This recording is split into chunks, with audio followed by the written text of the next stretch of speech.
podcast is part of the Sports Social Podcast Network. Geico asks, how would you love a chance to save some money on insurance? Of course you would. And when it comes to great rates on insurance, Geico can help. Like with insurance for your car, truck, motorcycle, boat, and RV. Even help with homeowners or renters coverage. Plus, add an easy-to-use mobile app, available 24-hour roadside assistance, and more, and Geico is an easy choice. Switch today and see all the ways you could save. It's easy. Simply go to geico.com or contact your local agent today.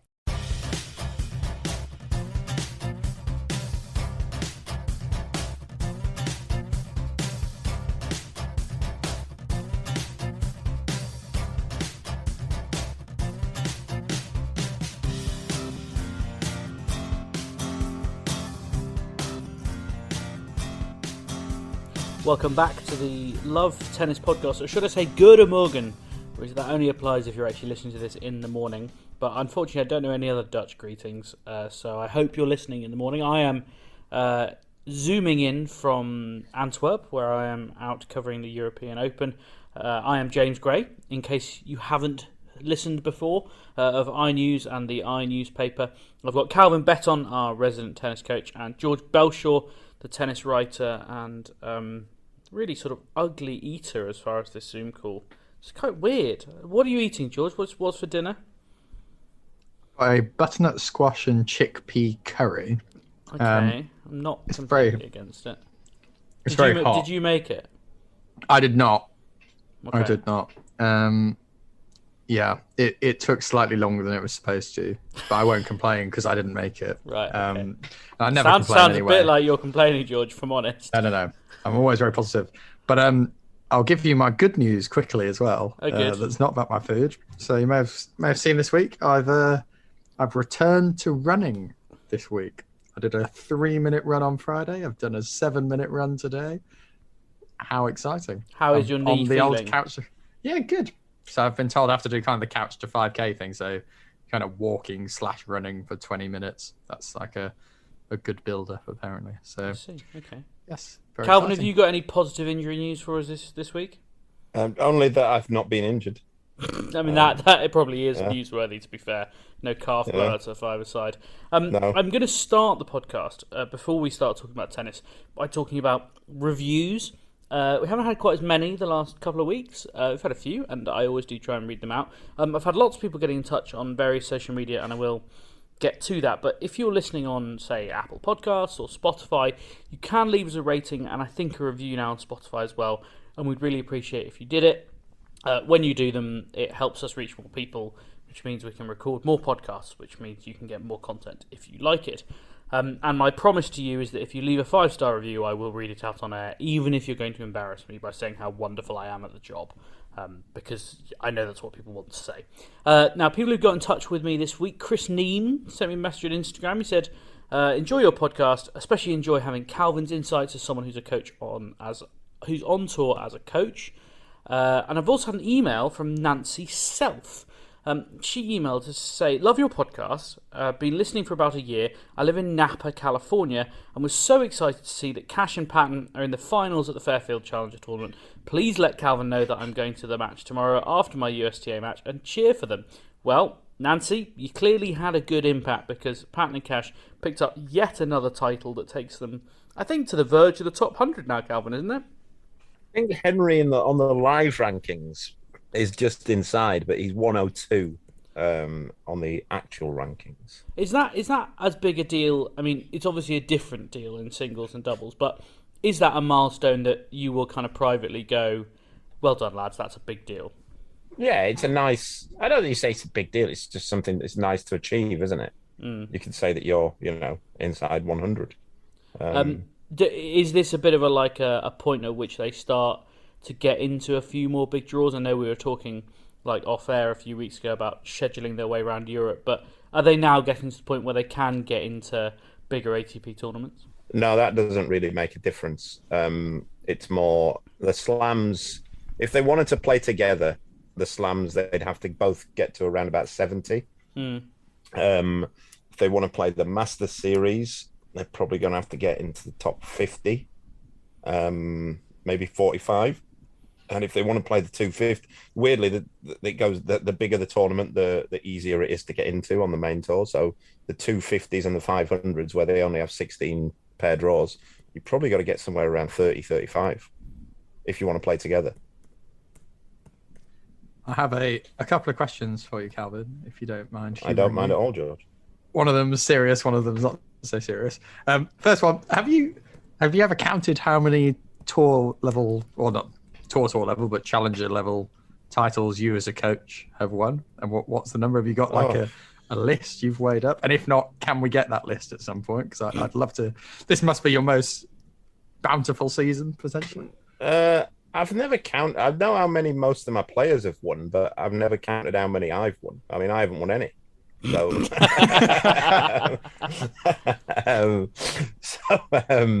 yeah, I've not actually. It's not something I tend to do, but I know, and I don't count. I don't count how many they've won. You just hear it around. I know that the commentator said, on the final, they had a commentator on the semis and the final. I think he said that Henry and Julian have won. I think this is their 6th, maybe, of the year. And I think that their second, there's another pair who've won 7, I think. So might be their, or it might be their 5th, and the other need to win 6. But and I know that I think Luke's not won a challenger yet, but I think he's won something like 27 futures tournaments. It's prolific. Yeah, George, you had a second question, didn't you? I do have a second question. It's sort of a follow-on on the first, but we may need to start a petition if this doesn't change. But why are you not listed under Henry's ATP page as his coach? Am I not? And how do we go about solving that? No, I don't know actually, because I'm on his player zone. So when the players enter, coachless, it says on this. No, we need to write in something I don't know. He's been out in the States for a while. He might have got a new coach. Yeah, I've actually just had a text from Henry saying, "Could you let Calvin know?" No, anyway. I know I'm on his player zone because the player zone is the ATP sort of app that the players enter tournaments using, and you register your coaches on that. And I know I'm on that because I get the emails when he's entered a tournament, that kind of thing. But I think it's just on the a lot of the players, they don't, like, same on the ITF, they just don't update those profiles for one reason or another. Fair enough. We got distracted from everything else we were trying to do. Thank you very much, Nancy, for your email and the pictures that you sent over from Cash and Patton's victory over there in Fairfield. Very kind of you. It was very nice to get in the Love Tennis inbox this week. If you want to get in touch like Nancy did, you can drop us an email, lovetennispod@gmail.com. We've got loads to talk about this week, so I will make no more ado. We're going to talk about Andy Murray and everything that's going on here in Antwerp this week. We'll talk about Iga Swiatek and the controversy around her hindrances or not hindrances. You decide. We'll talk a bit about Alexandra Gasanova and some disturbing stuff she's been putting on social media. Andrea Seppi, Felix Auger-Aliassime, Andrey Rublev, Blinkova, Gauff, Pegula, all on my list this week. But I'm going to start with Andy Murray because he was due to play here in Antwerp at the European Open, which is the only title he has won since hip surgery. He won it back in 2019, a pretty emotional victory. And he was signed up to come back here this year, which I think everyone expected that he would, partly because he was entered, but also because of the kind of emotional pull. It kind of started floating around over the weekend that he might pull out, and then I had it confirmed on Sunday that he had pulled out after the draw, which is actually pretty unusual for Murray. Like, we know that he pulls out of tournaments sometimes, that one sometimes has to, but generally he does at least get out before the draw, so I think that maybe suggests that it was quite a tricky decision. The reality of the situation for people who have been asking, because there's not a lot of info out there, is that he played 3 matches in Spain, in Gijón against Fokina, Kashin and Korda. It was about 7 hours on court. He's playing next week in Basel and Paris the week after that. And I think the reality of playing 4 weeks in a row is that he simply wouldn't be able to do it with his current physicality. And this is a 250 and the other one is a 500 and 1,000. And Murray desperately needs points, doesn't he, George? Because he wants to be seeded at Grand Slams. So he kind of has to be pretty pragmatic about these decisions, I suppose. Yeah, I mean, he does. I think I mean, it's always hard to say exactly kind of how knackered he was or not. If I were him, I probably would have played this one if I was physically capable. You never quite know what draw you're going to get in those other two when you're kind of not necessarily seeded. And I quite fancied his draw this time. Kind of Jaume Munar first round, Luca Van Asch or Nishioka second round, and then you're kind of in Khachanov Korda territory for quarterfinals, which, okay, not easy matches necessarily, but given tournaments at this level don't always see the seeds necessarily come through, and he's just gone 3 sets with Korda in quite a decent match last week. So I personally would have liked to see him kind of go.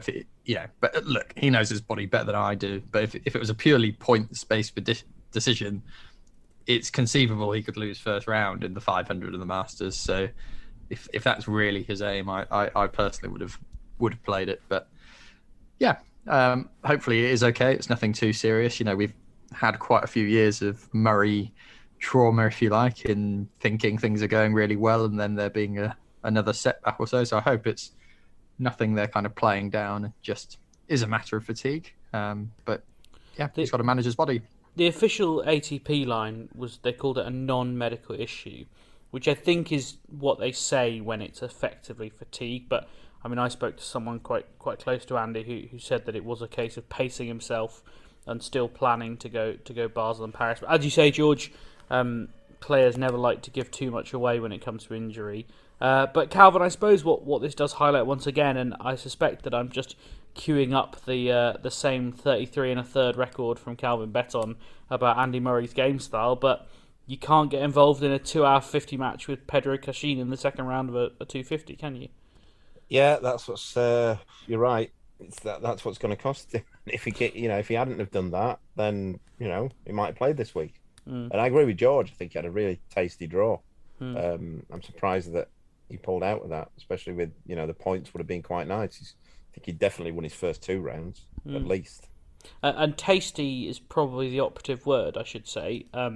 I spent the morning in a chocolate factory with David Goffin, Karen Khachanov and Hubert Hurkacz, which I think is, I mean, it's not quite my idea of heaven, but it's not far off. Have you become the Willy Wonka of Antwerp this weekend, James? I think that would be Willem Wonka. But no, I mean, not quite. I actually haven't eaten that much chocolate. They gave us a little jar which had some goodies in it, which I've just devoured as my post-dinner treat. And there is a box of sealed goodies that I'm going to tell my missus I paid a lot of money for, and give them to her as a present when I get back on Wednesday. Yeah, it was. I mean, you sort of forget. I think if you just do the slams, or if you're not really involved in tennis in a very intimate way, you forget that these tournaments, the 250s and the 500s, like, it's the big event for the town. This is the only ATP Tour event in Belgium, actually. So this is the biggest tennis tournament in Belgium. All right, it's not a big country, but it's a big deal. So, the tourist board, they want to kind of do their work and be like, well, famous for chocolate, let's get Hubert Hurkacz juggling some chocolate tennis balls, which they did, and then they broke in midair. And then they had this big pile of them, like a pile of tennis balls. And Hubie picks up 3 of them and starts juggling. It's very impressive. And then one of them sort of breaks in half, because that's how you make a circle of chocolate. And he drops 2 of them, I think, and then just picks them up and puts them back on the pile. I'm like, mate, they've been on the floor? Like, you can't put them back there. 5-second rule, Jamie. I actually apply the 10-second rule to chocolate. It's a special case. But yeah, it was nice to kind of, hang out with them and chat to them a bit, and had a bit of a laugh with Hubie about, Federer's retired now, and he is officially the man that retired Federer at Wimbledon. And I said, you'll go down in history now. And he gave me a look and went, I really hope people remember you for more than bageling Federer at Wimbledon.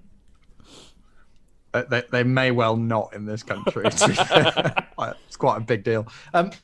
What else are you kind of up to in Antwerp this week? It's not a tournament I've done before, but I'm interested to see how you get on. I'm certainly in the minority. I mean, I think I am the only British journalist out here. It's been a very quiet press room. It's one of those things where I wanted to make an effort to go to a couple of smaller tournaments this year. So, I went up to Nottingham during the grass court season, and Antwerp's very easy to get to from London. like the Eurostar, you can get the Eurostar to Brussels and then the train up from Antwerp. So it's pretty convenient. And yeah, I mean, Jack Draper's here, and I had a good chat with him on Sunday, which people will be able to read in the newspaper in the next couple of weeks, because we weren't really talking about this tournament necessarily, just bigger stuff. And to be fair, he then absolutely marmalised Jenson Brooksby today. I mean, it was 3 games he lost, and Brooksby, at almost every sit-down, Brooksby just had his head in his hands. He was just like, I don't know what to do with this. And to be fair, like, Draper was just hitting it absolutely massive. But yeah, had a good chat, and I'm interested in him, and I think he's going to be really big. Am I getting any credit for that prediction on that one, James? Yeah, that's actually I should point out, and there are receipts for this, that Calvin did say in the WhatsApp. The specific words you used I can't quite remember, but Draper could, maybe roll. Yeah. I think was the word, Brooksby, and yeah, he definitely rolled him. I was just going to say, James, probably quite a boring point, but seeing as we do sometimes get comments saying they quite enjoy hearing the kind of media perspective as well as it is something you do quite often, isn't it? You kind of nip to these smaller tournaments and bank a big interview and then kind of put it out, kind of building towards something, isn't it? Just in case people aren't aware of that kind of technicality behind it. Yeah, exactly. It can be difficult to pin players down. And the one place they're going to be is a practice session the day before a tournament. So it's a lot easier to just say also because then you actually technically don't really have to go through the agent, and I'm not saying that agents are always difficult, and, Jack's agent has actually been very good with us, but it just means you can just say to the tournament, look, can you just grab him for 15 minutes, and they're usually doing a bit of like video content anyway, and you just jump in after them. So yeah, Jack was doing some filming for the ATP about Australia, they were banking that, and then I said, oh, come over here and we'll have a bit of a chat. And also these smaller tournaments, and again, people won't know this because they're not behind the scenes of these tournaments, but at Grand Slams, for example, all the players are quite tense, frankly, like in media. There's lots of media there. They don't know all of them, and it is a tense environment. Whereas you go to these smaller tournaments, it's a bit more relaxed, like, the sort of entertainment bit, where they've got some video games and they've got a few little games for kids to play. It's like underneath a motorway bridge, just outside the Lotto Arena. Like, it's not glamorous, and the players' entrance is right next to. Someone's got a question for me. I don't mind who goes first. I was just going to ask James: I don't know if it's still the case in Antwerp, but is the trophy still that diamond encrusted tennis racket? I haven't seen the trophy, actually, so it may well be. I'm not sure. Isn't it the home of where they cut the diamonds? It very much is a very diamond-centric city, yes. So I assume it. Look, Calvin, if it's not made of diamonds anymore, I suspect it's made of chocolate based on my experiences this week, which wouldn't be so good. Yeah, I was just going to say, kind of on the smaller tournament thing, from a media perspective, it really, really does vary so dramatically. Like from a slam where everything's so controlled and they have all their main areas and they're kind of locked away, and you have to go through very formal processes to be like, can I put in a request for this person, blah blah blah, and it's a lot longer and more kind of.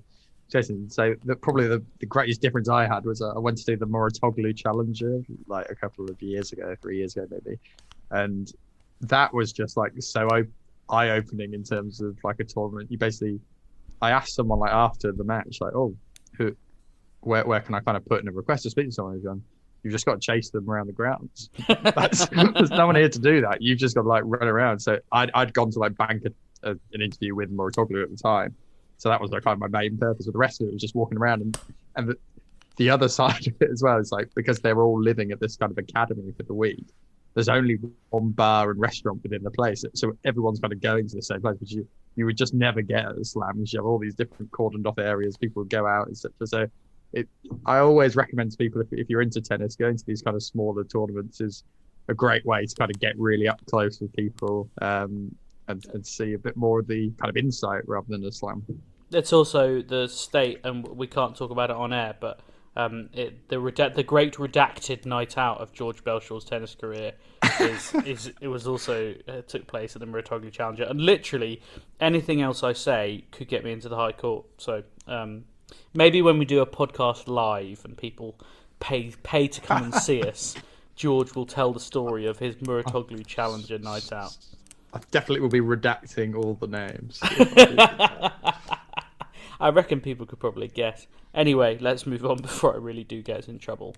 It is a good draw this week as well. As I mentioned, Hubert Hurkacz is here. Felix Auger-Aliassime is going to be arriving. I think he's pretty much landing as we speak, fresh from a title in Spain. So we'll see how that evolves. Wawrinka versus Gasquet is taking place as we speak. I've stepped off court in order to do this podcast. One of the great single-handed matchups. Probably the last time they'll ever play in a professional match as well. So a little bit of history being created here in Antwerp. Is one of them retiring? Well, I'm just sort of assuming. Stan's 37 and Gasquet, I mean... Be about the same age, wouldn't he actually might... So Richard Gasquet might be slightly younger than I think he is. But if you ever go to a tournament and see Richard Gasquet walking around, that man has a lot of years of tennis in his legs. Like, he walks like that stag do I went on once and very slightly shat myself. Like, that is genuine, like, it genuinely just, like, wanders around. It's another I'm not one, sure I know that story, and I'm not sure I want to it's another one for the podcast live, George, I'm afraid. The rest of it is redacted again. It's just... There were too many high-value individuals on that trip for me to divulge further information. But Gasquet is 36, incidentally. I'll just say one other thing, seeing as I need to crowbar him into every week's episode, but Dominic Thiem's in Antwerp, and he's actually had a very good week, which I left off the order of play, shockingly, but I thought I'd just drop it in as a surprise. But we should talk about the tournament, and I've avoided saying the name of the tournament thus far, because I think you have to say it like you're a donkey. Hee-haw. I think it's Hee-haw. They have a football team called Sporting Hee-haw. But yes, he did a very good week. Got to semi-finals. He beat Sousa and Cherundolo, which is a very good victory. I have a guy from Glasgow who quite regularly DMs me about Dominic Thiem, who I know very excited that in fact I already know because he DM'd me about a second after he beat Sousa 6-2, 6-love, saying bagels for Thiem. But yeah, I mean, a good tournament with a strong field, won by Felix Auger-Aliassime, which is also not true, is it? He didn't win in Hee-haw. Where did he win, George? That was Rublev who won this. Rublev won in Hee-haw. In a strong field, but the reason I said Felix Auger-Aliassime was because A, because he also won a title, and B, because I wanted to ask you, is Felix Auger-Aliassime evolving into the next stage of his career, which is to be Andrey Rublev? I mean, what I'll say on that, I'll just quickly come in that as long as I've been involved in tennis, these 250, the kind of autumn Europe 250s, if you're ranked somewhere between 7 and 10 in the world, you're guaranteed to win 2 a year. They're always won by those guys. Is that because I was going to ask you about this, like Felix has got 11 finals, I think 6 of them are on indoor hard courts, and his 2 titles are both now on indoor hard courts. I mean, is there something about the particular conditions? And actually, the question I've written down for you, Calvin, is what makes a good indoor hard court player? Is there something about the conditions that means those guys are kind of favoured a bit more, or is it just coincidence? Yeah, if you've got a decent serve and you're a ball striker, an aggressive, clean ball striker, you'll do well on indoor hard courts because there's no variables. There's no wind, there's no bad bounces, that kind of thing. So that type of player will always want that. Whereas if you're a bit more of if you throw a bit more junk in, if you're a bit of a chop and change, you're going to, you tend to like playing in the wind, and the wind levels things up and that kind of thing. So, obviously the big servers tend to win well on indoor hard because it's faster because there's no air. The air's thinner. So the ball goes through indoors. But it's more just that the guys who are clean ball, the better tennis players, I will say, in inverted commas, the ball strikers tend to do well on the indoor hard. The obvious person to point out who's not done them well before, which I'm sure we've covered multiple times in the past, is Nadal. It's the one surface that's just never quite gone well for him. Whether that's just because he's always crocked by the end of the season or whatever, but his match win there is very bad compared to, say, Djokovic, Federer, and Murray, of course, as well. It's pretty decent on there. I was going to say, I mean, when you think about when the quote-unquote indoor season is, it's pre-clay, which means that often he's not interested in playing Rotterdam. He would rather get ready for clay. And then it's, as you say, autumn, and we know from his World Tour Finals attendance record that post US Open we don't really see Rafa Nadal very much. So yeah, I mean, also just some players don't like certain surfaces, and he always says he doesn't want the roof closed like at Roland Garros or somewhere like that, because he would rather it was windy and kind of a bit more spicy, if you like. So, but I guess that's clay specific, so I guess that's a little bit different. But I don't know, it is a strange one, I admit. Nevertheless, Felix or Calvin, you're going to come in on this. I was just going to say as well, you tend to get on an indoor courts, if any player, any guy in the top 100, if they hit a bit of form, you'll always get a couple of indoor tournaments every year won by somebody who just hits some form, and because it just suits that kind of play. As we saw, Paris, Sox won in Paris once, and Khachanov won in Paris, I think, as well. They're just, those big hitting guys who just hit a bit of a purple patch. They can do damage on them. Yeah, and I think that was actually to an extent what you saw with Jack Draper today. I mean, it was a really impressive display of power hitting. George, I've got a question for you. I know you've got something to say, but I've got a question for you, and you're going to have to answer it. We've now got 2 titles for Felix Auger-Aliassime. He's won 2 of his last 3 finals. Do you think the monkey is off his back? We're into the next phase of Felix's career. Don't know. Probably not. Do you think he's got to do it? Do you think you need to see it at a slam? Is that what's going on here? Yeah, I mean, it's just been, I don't know. Last season it felt again like there had been a bit of progress at the slams. There was that semi at Wimbledon. He played a couple of kind of decent matches, and doesn't quite feel like it's happened again for him this year. I think there's going to come a point more naturally on the tour where Djokovic and Nadal's decline is such, and that this could happen any year from now, I suppose, really, which is what we've been saying for about 6 years probably. But that decline will be as such that guys like Auger-Aliassime will suddenly get better at slams by virtue of, draws will open up and be quite mad because they're not as consistent, unless Alcaraz does fly straight into perfection, which you two are more confident in than I am at the minute. So there's a lot that still isn't right for me with Felix. I know Calvin can give you a much longer, more detailed breakdown of his game and probably second serve issues, etc. But I've not seen the progress, and I think it'll be a case of the tour getting worse if he's going to succeed, rather than him getting significantly better at the moment on current evidence. Well, we are almost certainly going to see him at the World Tour Finals in Turin, which will obviously be indoor once again. So maybe that will be another opportunity for him to show what he could do. He's up to 7th in the race. And remember, with Novak Djokovic 10th, it'll be the top 7 that get in, because Djokovic is qualified by virtue of being a Grand Slam winner. That could change still. Taylor Fritz is only 200 or less than 200 points, in fact, behind him in 8th. And Hubert Hurkacz, who's here in Antwerp this week, is back in 9th and only another 150 behind Fritz. So it could all change, but he is at the moment in the box seat along with Medvedev and Rublev to round out the lineup. Stefan Tsitsipas, Ruud, Nadal, Alcaraz already qualified, of course. When we come back, we're going to talk about Andrey Rublev and, of course, Iga Swiatek.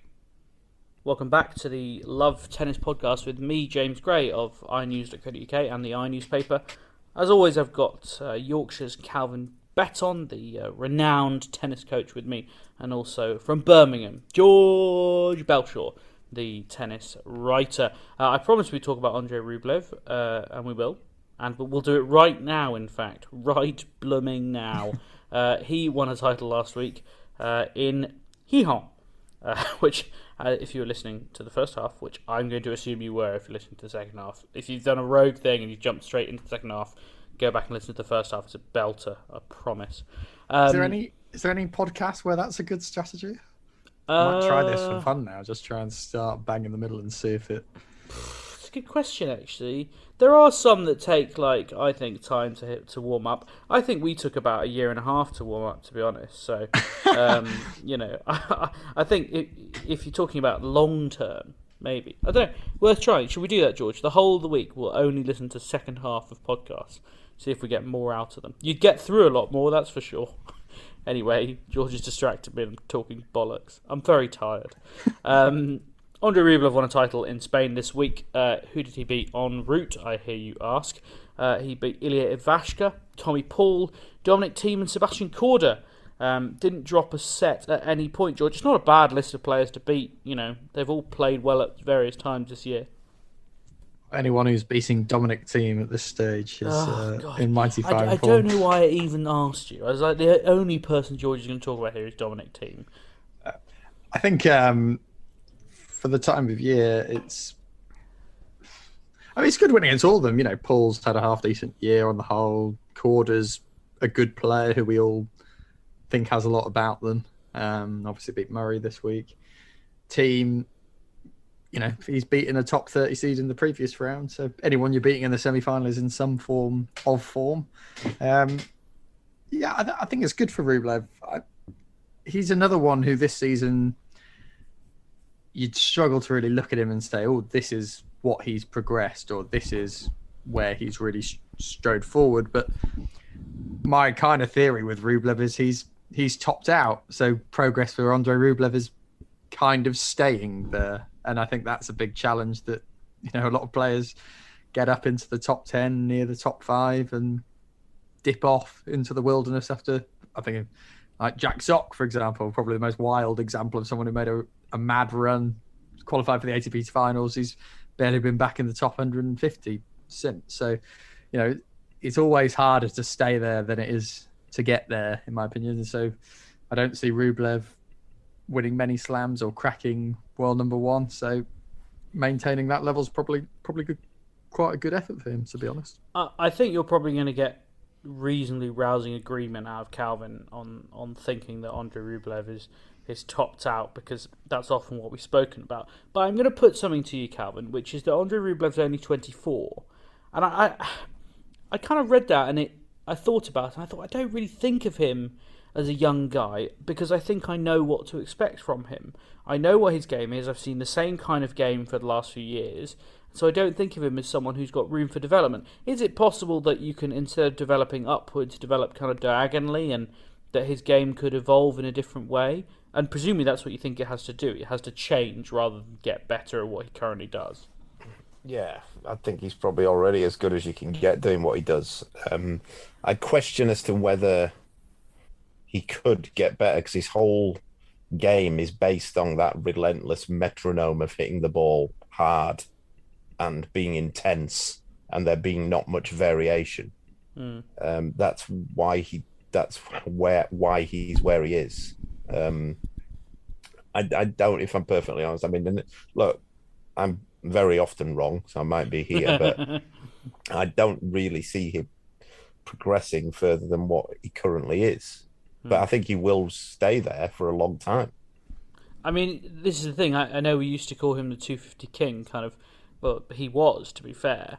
But he's 24 years old and he's won 12 tour-level titles. Like, that is twice as many as David Goffin has won in his whole career. And, you know, David Goffin has quite a similar career highest ranking as Andrey Rublev, but has been around for a lot longer. I think, you know, we do sometimes really underplay how hard it is to be like the top 10 of something, of anything in the entire world, like particularly competitive sport. Like, it's really bloody difficult, and he's really obviously very, very, very good at tennis. It's just kind of this harsh eye, isn't it, where you're just saying, we're always looking at how you're going to be the very, very, very best, and how do you make that incremental rise. And, you know, I'm sure it was Calvin who probably first introduced the theory on this podcast of, you know, the jump by 100 places from 200 is difficult, from 50 to 100, and then every 10 from there. And once you're in the top 10, every place is really quite difficult, unless you just have 1 week where you fluke or 2 weeks where you fluke a slam or a Masters. You know, winning 500s in the top 10 isn't really going to get you that far that quickly. You know, obviously winning a lot of them will do, but it is very bloody difficult. when you're playing top guys, dominating guys like Djokovic, Nadal, Medvedev, Alcaraz, etc., to get those points. And as I said with Felix, there are going to be more chances over the next few years for Rublev to add to those tournaments. So he might end up being kind of a top 4, top 3 player if he is consistent at those events. And he has broadly been consistent, although it feels like anecdotally he's felt a little less consistent this season than last season. But he's still up and around there. Do you think there's anything you're a top 10 in the world at, George? Like even little mundane bits of your life? I think I might be like my specific commute when I take public transport. I've moved house now, so I don't think I haven't really got it down pat yet. But as in like standing in the most optimal place on every platform, like knowing exactly the right door to get out of, like getting this is a real crucial marginal gain, getting your like Oyster card out in front of you, like straighten your arm so that you can get the Oyster card on the contact patch, start walking through the gate, and then and you barely have to break stride. If you do it really well, you can do it without breaking stride, and you can gain 3 or 4 tenths of a second there. So I think I might be I'd like to see someone else without running, because that's key. You can't run on your commute. Without do my commute quicker. But you got anything, George? Yeah, I'm struggling. I quite fancy myself on the theme of riding the tube at placing the card after someone else has just used it. I think there's like a split second where you have to place it where it's like gone from red from them going to it is about to go amber. Yeah, and I think I'm pretty good at that. And most people I don't think actually are aware of that, and they're waiting for the green. But it's kind of like traveling at red amber sort of thing. Quite good at that. Yeah, very good. But you've given away your little marginal gain there. So have I, to be fair. But that's the kind of. I'll think more broadly for next week though, because that is a really tough question to be dropped on the spot. I would like to know what listeners like. What mundane thing do you think you're top 10 in the world at? Let us know on Twitter at LoveTennisPod. Calvin's just top 10 tennis coach, obviously. Well, I mean, hard to argue against that at the moment. He's got. Tennis coach's name Calvin Betton. Got to be in the top 1, surely. Yep. 6 titles this year as well for the big man. Alex Ferguson wouldn't do that. I'll have you know it's more than 6 because there's some futures titles in there as well. 6 challenges. 6 challenges. That's pretty good. Sorry. You sound surprised, George. We know this. The Betton... We did know it. I'd love to. We need to get his year-by-year breakdown. That's Calvin's homework this week. I'm desperate to get us to plot a chart of Calvin's coaching success over the year. I think you've got a bit too much free time on your hands, if I'm honest. I'm expecting him to do it and you to make the graphs and then me be like, yeah, that's pretty good. Well done, Calvin. And then we move on after 1 minute. I think you wildly overestimate the amount of free time I have. Anyway, let's talk about some actual tennis, shall we? Because I want to talk about Iga Swiatek at length. Because she has won, speaking of people winning lots of titles, she's now won 8 titles this year, which even by Calvin Betton's numbers is a big number. She won the title in San Diego, an absolutely stacked San Diego draw, as I told you last week. 5 of the top 7 in the WTA race were involved, and it is a very close race, by the way. I think Coco Gauff is now potentially... Oh no, she can get confirmed this week, but I think there's only 3 places confirmed in the WTA finals, and there's only 1 tournament left, which is brilliant and exciting for Guadalajara and the 1,000 level. But Iga Swiatek triumphed in San Diego. She beat Zheng in the first round, which is, by the way, an absolute belter of a first round. Swiatek against Zheng Xin Wen, I should say. She then thrashed Coco Gauff. She beat Gauff's doubles partner Pegula, and then Donna Vekic in 3 sets in the final.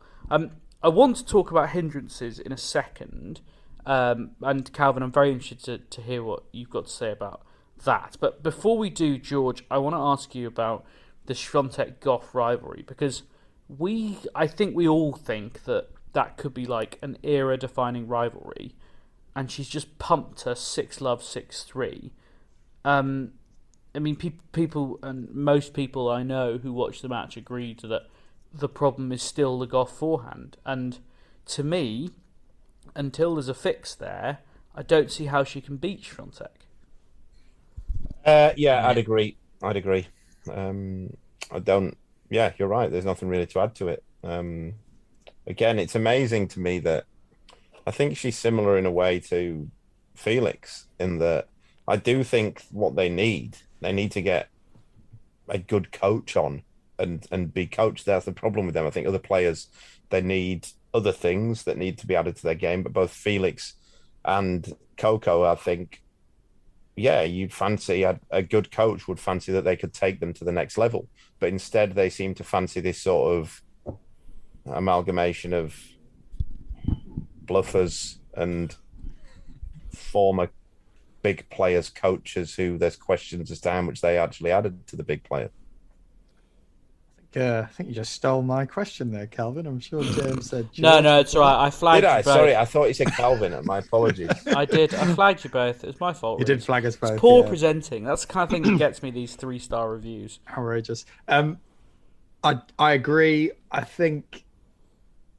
personally think the issue's more than just the forehand when I watch them. I still think I think Gauff backhand is good, but I still think Swiatek just looks better in every kind of aspect. There's not many players who match up really well against Swiatek at the minute, obviously, because she's a very complete player.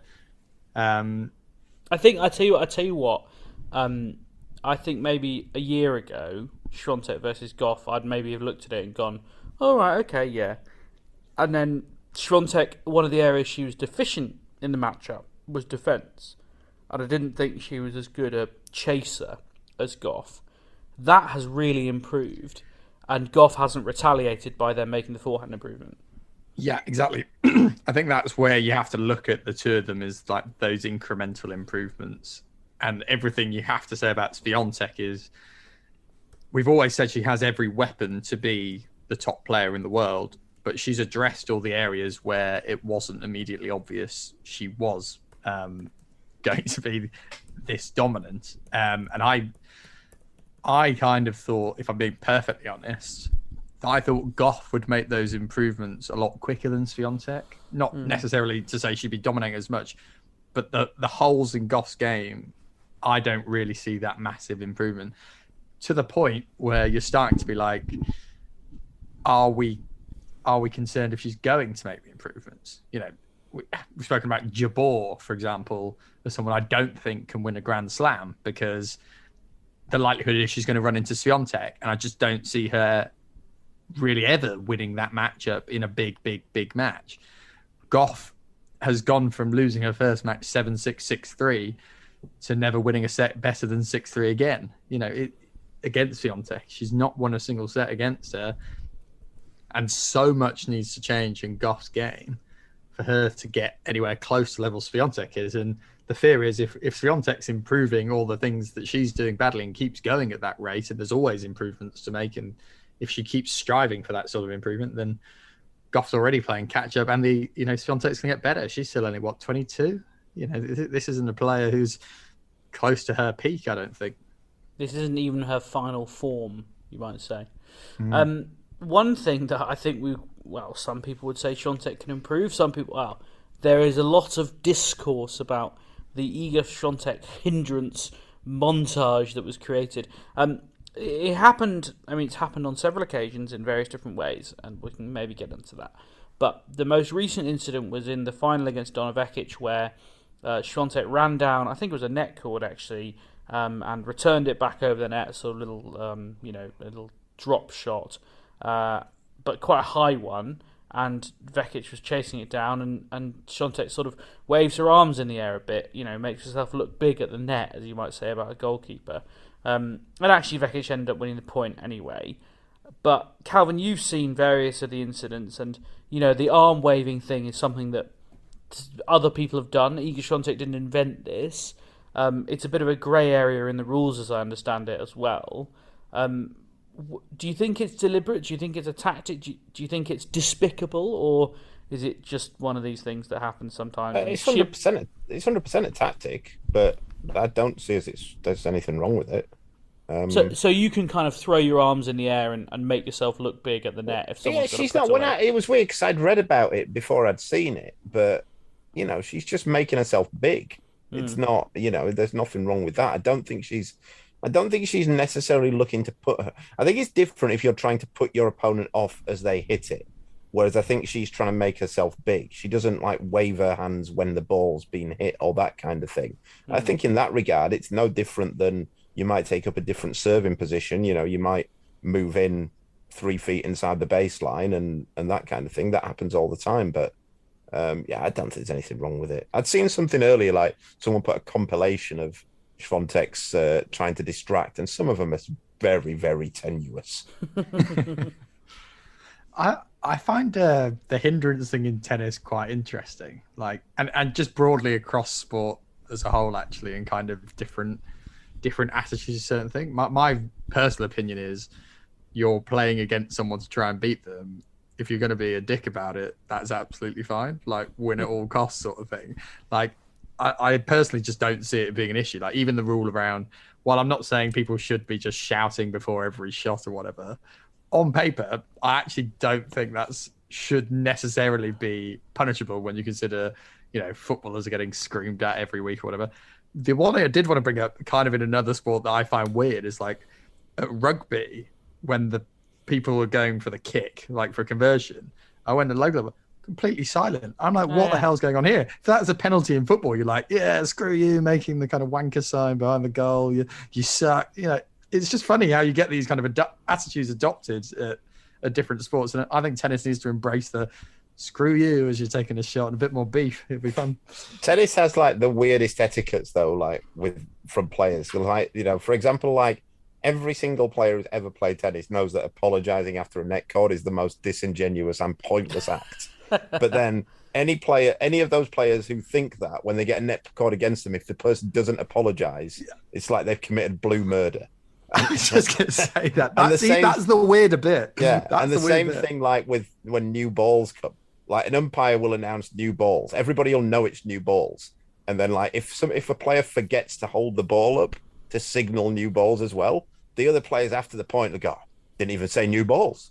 And it's like, well, the umpire said it 10 seconds previous. Also, we've had 7 games. Yeah. Just on this, I mean, if we're talking about like certain gamesmanship, the one that annoys me more that people just don't like take the law into their own hands is stuff like the server having to wait for the returner. That sort of thing, I think it should just become total etiquette to serve if they're not there. Have players starting to run. I think tennis becomes a lot more fun if you just encourage the shithousery, personally. Yeah, and the other one is, of course, the biggest one out of all of this is underarm serve. As to why underarm serve is frowned upon. No one can actually say why underarm serve is frowned upon. It's no different than taking a penalty and doing a Panenka or something like that. It feels like that's had a makeover a little bit. Like I remember when Kyrgios first did it, it was like you'd get news stories of people being like, it's a complete disgrace. But now people just seem to... It's funny how your perceptions change. So maybe we should just encourage people to start shouting at each other and dancing around the court and stuff for a bit of fun. I don't know if I've told this on the pod before, but a mate of mine who's very, very sensitive. He plays quite a bit of veterans tennis, but also plays some of the British tours and that kind of thing. About 2 years ago, a player did an underarm serve against him, and he claimed that it was against the rules and walked off the court. Because he said that you're only allowed to do an underarm serve if you're injured. He didn't say he was injured, so he said he couldn't do it, and then he said he can do it if he wants, and he just went and got his bag, put his racket in his bag, and walked off the court.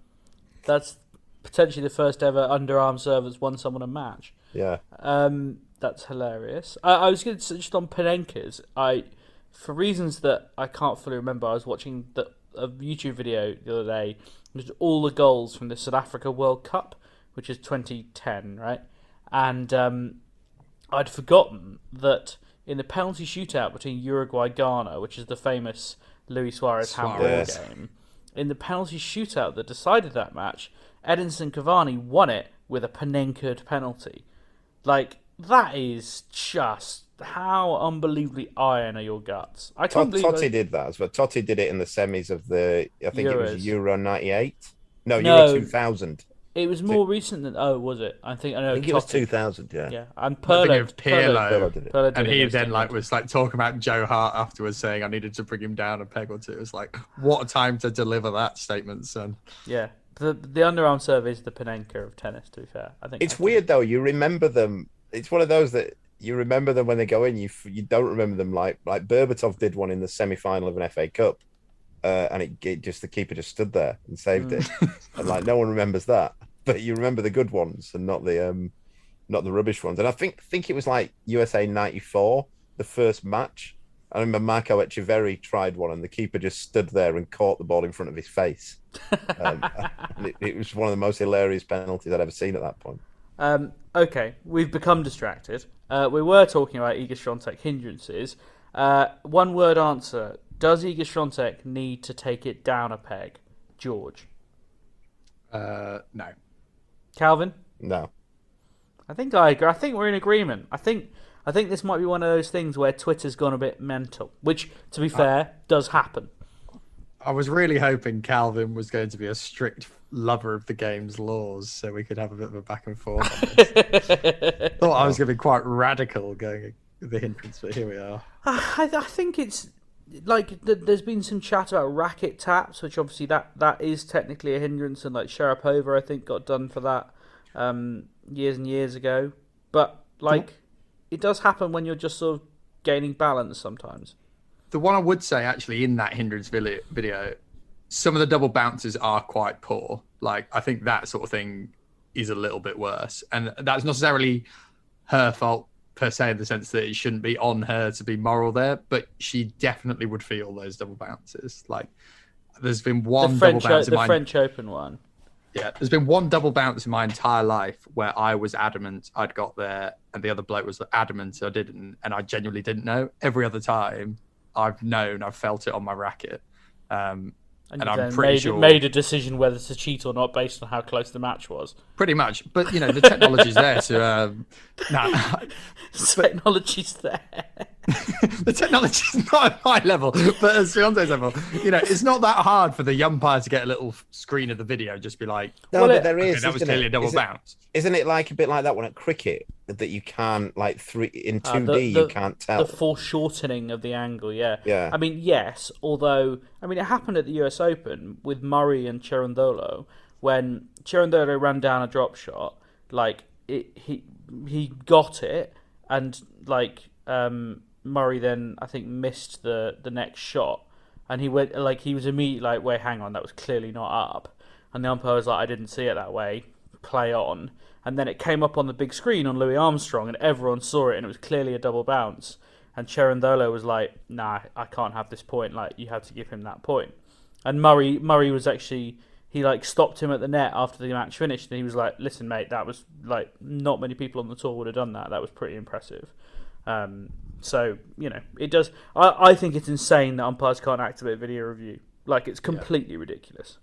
I always think players do it more often. I don't really agree with Murray on that. I might be totally wrong and just haven't watched a wide enough of them. But I always think when people in commentary are like, oh, that's amazing sportsmanship, most of the time I've seen it where it's been really obvious they have. Yeah, I agree. Actually turned it over.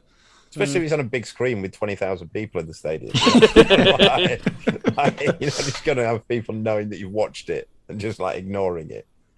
Yeah. So that's the one thing I would say, that if I were her and looking to not trash my own image, that's the one thing I would personally cut out. If you were looking to elevate yourself into the Calvin, go on. I'll just say like another weird, and I don't even know if this is right or wrong, another weird sort of unwritten rule in tennis is that when you're arguing with an umpire about a line call, you would never ask the opponent. Like, even if they know, you can never go. It's like, and no one's ever said it. It's just one thing that you never do. You never go to your opponent. How did you see it? Like, you can argue full on. It's like there's 3 people on the court, and 2 of them are arguing like mental about it. And then but you just can never go, how did you see it? And I remember Federer and Nadal both getting in a bit of trouble for that, didn't they? Kind of interacting with their opponents at times, and both kind of because it's seen as conversations afterwards. Because it's, even though it seems like kind of totally reasonable in some kind of normal universe, it's yeah, there is this weird thing. Umpires often say it where like a player's complaining and like at a sit down, and the umpire's like, no, look, I'll deal with him. You talk to me and I'll talk to him. And it's like, mate, he's like 15 feet away. I can tell him he's a dickhead from here. Yeah. But and then crossing the court, for that's another weird one, isn't it? You can't cross the net. That was what Shapovalov. Well, yeah, both of them. So Shapovalov crossed the net in Rome to like point at a mark, and it was Richard Haig, the British umpire, and he was like, "Oh no!" And I was like, "Dennis, look, just so you know, I'm going to have to code you because you did it, and like it's kind of strict liability." And yeah, Kyrgios doing it in that was it against Medvedev? I think that bizarre point. Anyway, let's move on, shall we? Since we've solved the Iga Swiatek debate, I wanted to briefly mention some quite disturbing stuff that I saw on Twitter through an account called Ukrainian Tennis, which is worth following because it's just quite handy, pointing out some stuff that Anastasia Gasanova had been posting on Instagram. Now, look, you can go and find this stuff if you want to. It's long, there's a lot of it, but it was kind of pertinent to something that we had a chat about privately as a podcast. Anastasia Gasanova is Russian. She's 23 years old. She's sort of 130 odd in the world, I think, or certainly has been that high. And she basically put a series of posts on Instagram kind of doubling down on the Russian government's stance on the war in Ukraine. She was calling it a special military operation. She was blaming Kiev for kind of inciting the invasion. It was pretty much just full-on Putin propaganda from start to finish. And it's pretty disturbing, really, because I think, as we've often said in the podcast, most players, even if not vocally and publicly, almost all the players we think are against the war, and most of us don't think it's right that they got banned from Wimbledon because of Russia's actions. And this is the first time, I think, George, we've really seen, apart from some of the Kostyuk stuff and Marta Kostyuk versus Victoria Azarenka is also steeped in a few personal things and to do with Azarenka's reputation on tour, etc., etc. But it's the first time we've really seen a player kind of fully come out in support of the war, for want of a less grim phrase. Yeah, it's quite a bold move, isn't it, really? I mean, not to make light of it. I mean, it's absolutely terrible. But I was kind of thinking about this earlier a little bit. And again, I'm not trying to make light of any of this before anyone accuses me of that. But I was actually just thinking about some of the stuff she was saying and how it's the idea of my friend has told me this, and sometimes the value we put in what other people you kind of trust tell you from that position. And the weird analogy I was kind of thinking of in my head was do you know, sometimes you just you don't realize there's something you've believed was wrong for a long time just because someone told you it, and it can take a year or two for you to actually realize, oh yeah, that was totally inaccurate and wrong. And for me, it was one of my friends at school who was very smart, just being yeah, Sutton Park is the largest urban park in Europe. Check that a few years later, having just taken that as read. Totally false. Totally false.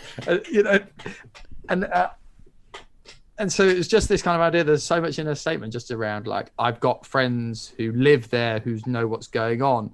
And then you're thinking that, well, how do they know? What are their kind of opinions? And it just really made me actually think about that sometimes in kind of the world we live in, at taking things at face value or taking things from people you trust, and how it can lead down this spiral into basically a dark, warped place that's come from gross misinformation and what there's access to. So that's really what it kind of provoked for me, beyond a kind of lack of, yeah, this is absolutely terrible and just a horrible state of affairs in where you've got people who genuinely believe that and want to publicly support a terrible, horrible invasion.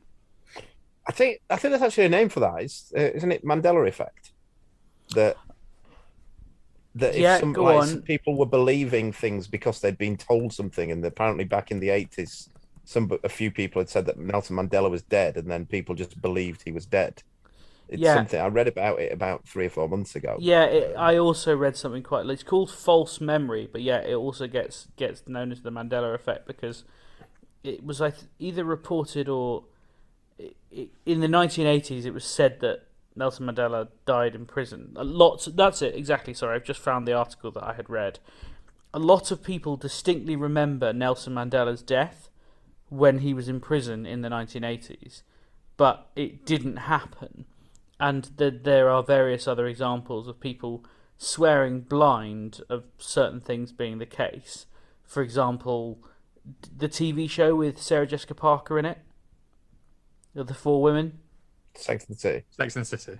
What's the second word you're both saying there? And, isn't it? And. Yeah, but people will swear blind that it's Sex in the City. And it's just one of those things, yeah, that you're absolutely right. Sketches. Spelling of sketches is another good one. Yeah, the other one I've got up here is, no one definitely told me this, but I thought potato wedges were called potato wedgies for about 17 years of my life and just had no idea. And obviously the most famous example of the Mandela effect is that lots of people are absolutely convinced that Sutton Park is the biggest urban park in Europe. You know, I actually did a load of research afterwards because I was like, there's no way this guy's like told me this. Is a very stand-up, lovely bloke. And Sutton Park did used to be joined to another park called Cannon Hill Park. And I was like, oh, maybe he just meant it used to be the biggest urban park in Europe, 100, 150 years ago. No, it still wasn't even number one in England. Yeah, so. you've just been mugged off in a massive way. Yeah, absolutely mugged off. I think it's Richmond Park in England, for what it's worth. Is that the biggest urban park in Europe? Oh, I don't know about in Europe. In England, certainly. You're going to create another Mandela effect. Yeah, I've just misread the list or misremembered what it was. So I'll be telling people the wrong fact for the next 5 years without joking. Well, I'm glad that we've managed to move on from that Gasanova stuff in such a merry way, because it is grim, and I wanted to kind of signpost it because it's just proof that not all tennis players think the same way, and that it is important to be vigilant. And actually, George, you're saying it's important to fact check yourself, and it's important, I've seen a lot of people in the last 2 years who've been radicalised, and I don't mean that lightly. I mean people who were once right-minded thinking individuals who now believe that the world is trying to kill them, or that the world is against them, or trying to reset them. Or, Matt Le Tissier today saying that Tommy Robinson doing great things in his field. Matt Le Tissier is a great example of someone who has completely and utterly lost it. And he's blocked me on Twitter, so it's really hard for me to see all his tweets, but it's not a big deal. I'm all right with it. Anyway, let's move on to some lighter things, albeit Andreas Seppi will not think it's light, because he is retiring, as lots of people will know, and there have been a couple of tournaments in Italy over the last couple of weeks, including the one in Florence that Felix Auger-Aliassime won, and there was no wild card for Andreas Seppi, the Italian Tennis Federation, telling him that they'd rather give it to a couple of young players. Calvin, as someone who both spends lots of his professional life negotiating wildcards and who also will remember the beginning of Andreas Seppi's tennis career, is it a bit unfair that he hasn't been given the chance to, have a proper farewell? I think it's always a difficult one. That I can absolutely see both sides of the argument, and I really hope that I never have to make that decision on it myself. Who did the wildcards go to? Do we know? That's a great question. George might have an answer. I do know. I can't remember all the names, but the one that was pretty bad, actually, in my opinion, because I think he does deserve a wild card as someone kind of had a good career, wants to end on home soil. That would be nice. One of them was Matteo Berrettini, who missed the sign-up date. You'd be so angry with him. Yeah, that's the one thing I hate about wildcards, and I can say, because I don't work for them, the LTA are terrible at this kind of thing. That they say that they won't give wildcards if it's just because you forgot to enter, and at least twice a year they still do it if it's for players who they want to be in the tournament. That's not great. The other ones were, I've got the draw in front of me in Florence. Francesco Passaro, Giulio Zeppieri, and Francesco Maestrelli. I don't know very much about them. Yeah. I mean, it's the tournament. I mean, to be fair to them, on kind of the Berrettini point, particularly, top-ranked Italian at a home Tickets, tournament, man. If there's that is what it's going to come down to. But I'm sure, that they'll know hand on heart the other guys, how likely they are to make it or not. But you can't really blame a federation, I suppose, in trying to give their own the opportunity. But it is a shame. I mean, they've obviously got the ATP finals in Turin. I mean, it'd be quite nice if they could put something on like a little exhibition with Seppi playing one of them or something, or maybe the alternate one night, just having a couple of sets. That's the sort of thing that could be quite a nice celebration of his career, that's firmly within the kind of Italian Tennis Federation's hands. But especially given how rubbish the tickets are for ATP World Tour Finals, where you get one singles match and one doubles match per session. Exactly. There's definitely something to be added to those ticketing sessions. We said we were going to talk about Anna Blinkova because she won a title this week. She won the Winners' Open, as it's now called, which is a bizarre name for the tournament in Cluj. She came through qualifiers, though. She beat Bjorklund, Zakharova, Wang. I don't know if that's Jinyu or Jiyu Wang. I think that's Jinyu Wang. Kalinina, Potapova, Paulini. You know how sometimes people win titles without dropping a set? She won titles playing every possible set there was, pretty much. But good for her. Congratulations. I think she is... Oh, where's she going to go up to in the world rankings? I really should have the world rankings open in front of me at all times, and I've usually scattered my way off the page to... she's up to 77 in the world, I reckon. There you go. We haven't got a lot of time left because we can't go on for 2 hours, much as at least one listener on Twitter would like us to. So I should say there's a massive tournament in WTA in Mexico this week. WTA Guadalajara, which is always, or at least pretty much in the last 2 years since it's been inaugurated, been a really well-attended event. They love tennis in Mexico, it turns out. Any one of 17 players could qualify for the WTA finals this week, of which there are 5 places left. If you want to know how and who, if you're not really following him, you need to be following him. His name's Juan Ignacio _AC. He's a Chilean tennis journalist who does loads of stats on Twitter. He's absolutely brilliant. And he's done a really, really useful table on Twitter that you can have a look at, which pretty much explains that Coco Gauff only has to get to the third round. Daria Kasatkina only has to get to the semi-finals to guarantee a place, whereas Danielle Collins has to win it, or Ludmila Samsonova has to win it, and a few results have to go her way as well. George, I've rattled to the end of this podcast. Do you have any other business? I think just last one, we spoke about her in a bit more of a negative context earlier, but nice to see Coco Gauff picking up another doubles title this week with Jessica Pegula. That's a nice kind of top 5 WTA pair they played really well together. So yeah, I'm glad to see that kind of happening in the game at the minute. Yeah, Coco Gauff could well, I think is almost guaranteed now, to play WTA finals in singles and doubles as well. So if she won those 2 titles, that would be historic. That's all we've got time for this week. I'm sorry that we've run out. I've been James Gray, he's Calvin Betton, the other lad is George Bellshaw. Leave us a rating or a review wherever you get your podcasts. Tell your friends to listen, and most importantly, please come back next week.